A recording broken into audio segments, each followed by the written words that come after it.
मंडळी, तुम्ही आधी हा व्हिडिओ बघा. तुम्हाला सांगतो 26 तारखेला जर असे कोणी घुसवण्याचे प्रयत्न केले ना, फटकावून काढणार.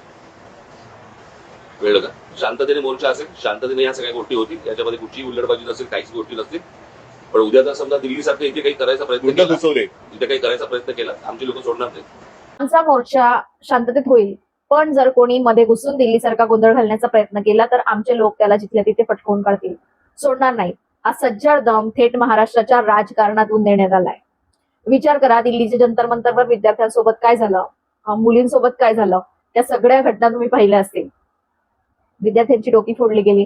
आणि जेव्हा देशातील तरुण न्यायाची मागणी करतो तेव्हा न्यायव्यवस्था विचारते की यात काय अर्जन्सी आहे. देशातील नीट घोटाळ्यावरून संपूर्ण देश पेटून उठला असताना महाराष्ट्रात असा एक मास्टर स्ट्रोक खेळला गेलाय ज्याची कल्पना थेट केंद्र सरकारने केली नसेल. एकीकडे शरद पवार आणि पंतप्रधान नरेंद्र मोदींची बंद खोलीत गुप्त भेट, आणि दुसरीकडे कित्येक वर्षांपासून एकमेकांपासून दुरावलेले दोन भाऊ राज ठाकरे आणि उद्धव ठाकरे एकाच व्यासपीठावर एकत्र येतात. पत्रकार विचारतात, पवार मोदींच्या या भेटीवर काय म्हणायचंय, तर राज ठाकरे अवघ्या 3 शब्दात उत्तर देतात, त्यालाच जंतर मंतर म्हणतात. 26 जुलैला शिवाजी पार्क ते सिद्धिविनायक निघणाऱ्या या महामोर्चात नक्की काय घडणार आहे आणि आदित्य ठाकरेंनी परिणाम काय भयानक होतील असा इशारा कोणाला दिलाय, हा व्हिडिओ शेवटपर्यंत पहा.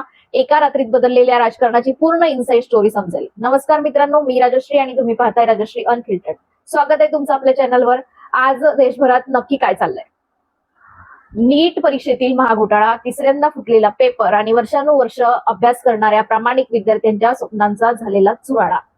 हा विषय फक्त एका परीक्षेपुरता मर्यादित उरलेला नाहीये, तर हा देशातील प्रत्येक मध्यमवर्गीय कुटुंबाच्या भविष्याचा प्रश्न बनलाय. गेल्या महिनाभरापासून दिल्लीत आंदोलक तरुण रस्त्यावर आहेत, पण या सरकारला त्याचं गांभीर्य नाही. जेव्हा आंदोलन तीव्र होतं तेव्हा विद्यार्थ्यांना घरातून उचललं जात आहे, त्यांच्यावर अश्रुधूर, पॅलेट गन आणि शॉक देणारे टेझर वापरले जात आहेत. लोकशाहीत शांततेने आंदोलन करण्याचा अधिकार संविधानाने दिलाय, पण इथे तरुणांचा आवाज दाबण्यासाठी हुकुमशाहीच्या सर्व सीमा पार केल्या जात आहेत. आणि याच अन्यायाचा उद्रेक आता महाराष्ट्राच्या मातीत झालाय. या उद्रेकाने महाराष्ट्राच्या राजकारणाला असं वळण दिलंय ज्याने थेट दिल्ली हादरलीय. मुंबईत घडलेला तो प्रसंग ऐतिहासिक होता. शिवसेना उद्धव बाळासाहेब ठाकरे पक्षाचे प्रमुख उद्धव ठाकरे आणि महाराष्ट्र नवनिर्माण सेनेचे मनसेचे प्रमुख राज ठाकरे यांनी एक संयुक्त पत्रकार परिषद घेतली. अनेक वर्षांच्या दुराव्यानंतर दोन्ही ठाकरे बंधू जेव्हा एकाच टेबलावर एकमेकांच्या शेजारी बसले तेव्हा संपूर्ण महाराष्ट्राचे डोळे त्या दृश्यावर खिळले. ही एक पत्रकार परिषद नव्हती, तर ती सत्ताधाऱ्यांवर डागलेली सर्वात मोठी तोफ होती. राज ठाकरे यांनी थेट सरकारला सवाल केले, सत्तेचा एवढा माज कशासाठी? जेव्हा भाजप विरोधात होता तेव्हा त्यांनी अनेक मंत्र्यांचे राजीनामे मागितले होते. 26/11च्या हल्ल्यावेळी आर पाटलांच्या एका वाक्यावरून गृहमंत्रीपद घेतलं होतं. पण आज तिसऱ्यांदा नीटचा पेपर फुटूनही शिक्षण मंत्री धर्मेंद्र प्रधान यांचा राजीनामा का घेतला जात नाहीये? त्यांनी पुढे विचारलं की माझा जुना व्हिडिओ पहा, मी पूर्वीच पंतप्रधान मोदींना म्हणालो होतो की आज शेतकरी आत्महत्या करताय, उद्या विद्यार्थी करतील, आणि आज दुर्दैवाने तेच घडताना दिसतंय. ज्यांची मुलं नीटला बसली नाहीत त्या आई वडिलांच्या पोटातही आज भीतीचा गोळा आलाय. आणि जेव्हा मुख्यमंत्री देवेंद्र फडणवीस यांनी आरोप केला की विरोधक विद्यार्थ्यांच्या खांद्यावर बंदूक ठेवून राजकारण करत आहेत, तेव्हा राज ठाकरे कडाडले. विरोधकांनी काय करावं हे तुम्ही सांगू नका, सत्तेत असताना तुम्ही ही तेच करत होतात. आज तुम्ही केलेल्या चुकांवर आम्ही बोललो की ते राजकारण कसं होतं. पण या संपूर्ण प्रकरणात एक असा धक्कादायक ट्विस्ट आला ज्याने सर्वांनाच विचार करायला भाग पडलं. एकीकडे दिल्लीत आंदोलन पेटलेलं असताना ज्येष्ठ नेते शरद पवार जंतर मंतर जाऊन विद्यार्थ्यांची भेट घेतात आणि त्याच्या काहीच तासात ते थेट पंतप्रधान नरेंद्र मोदी यांच्या भेटीला जातात. खुद्द पंतप्रधान मोदी या भेटीचे फोटो सोशल मीडियावर शेअर करतात, जिथे सुप्रिया सुळे सुद्धा उपस्थित होत्या. देशभरात चर्चा सुरू झाली, पवार आणि मोदींच्या या बंद खोलीतील भेटीमागे नक्की कोणती खेळी शिजते? पत्रकार परिषदेत जेव्हा पत्रकारांनी हाच प्रश्न राज ठाकरेंच्या समोर ठेवला, शरद पवार आणि नरेंद्र मोदी यांची दिल्लीत भेट झाली, यावर तुमची प्रतिक्रिया काय? राज ठाकरेंनी चेहऱ्यावर एक मिश्किल हास्य आणलं आणि अवघ्या 3 शब्दात विषय संपवला. यालाच जंतर मंतर म्हणतात. पत्रकार परिषदेत एकच हशा पिकला, पण मित्रांनो या 3 शब्दांचा गूढ अर्थ काय आहे? पवारांच्या राजकीय खेळीवर मारलेला हा थेट टोमणा होता की दिल्लीच्या राजकारणाचा उघडा पडलेला बुरखा? विचार करा, हा लढा फक्त राजकारण्यांपुरता उरलेला नाही. ठाकरे बंधूंनी सर्वोच्च न्यायालय आणि पोलिसांच्या कारभारावर जे प्रश्न उपस्थित केले ते ऐकून कोणाचाही संतापनावर होईल. राज ठाकरे म्हणाले, सरन्यायाधीशांचा व्हिडिओ पाहिला की त्यांना आंदोलकांचे व्हिडिओ पाहायला वेळ नाही. अरे तुम्ही जुरडांना जन्म दिला, मग पोरांकडे बघायला नको का? त्यांनी पोलिसांच्या ब्लॅकमेलिंगचा अत्यंत गंभीर प्रकार समोर आणला.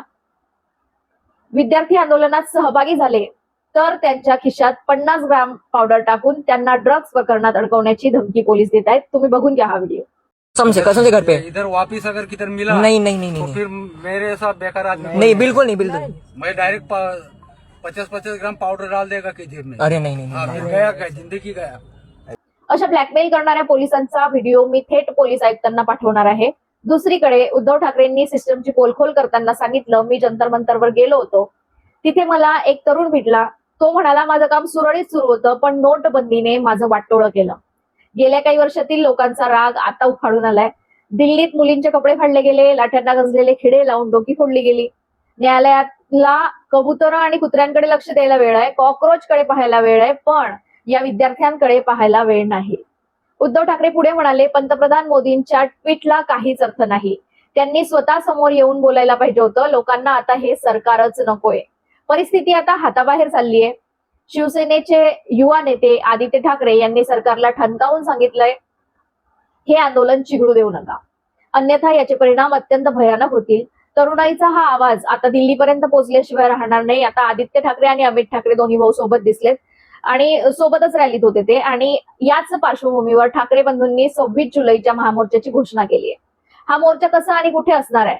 वेळ रविवारी 26 जुलै रोजी सकाळी 10 वाजता जमायची वेळ आहे आणि 11:30 वाजता मोर्चाला सुरुवात होईल. मार्ग आहे हा ऐतिहासिक मोर्चा शिवाजी पार्क म्हणजे शिवतीर्थ ते सिद्धिविनायक मंदिर असा काढला जाईल. आणि त्यात त्यांनी सांगितले की नो पॉलिटिकल फ्लॅग. या मोर्चात कोणत्याही पक्षाचा झेंडा नसेल. हा मोर्चा फक्त विद्यार्थी आणि पालकांच्या तीव्र रागाचा आविष्कार असेल. सर्वपक्षीय आमंत्रण त्यांनी दिलंय. ठाकरे बंधूंनी काँग्रेस आणि राष्ट्रवादी काँग्रेस, शरदचंद्र पवार पक्षालाही या मोर्चात सहभागी होण्याचं निमंत्रण दिलंय. राज ठाकरे म्हणाले, आम्ही सिद्धिविनायकाला जाऊन साकडं घालणार आहोत की या सरकारला सद्बुद्धी दे किंवा हे सरकारच बदलून टाक.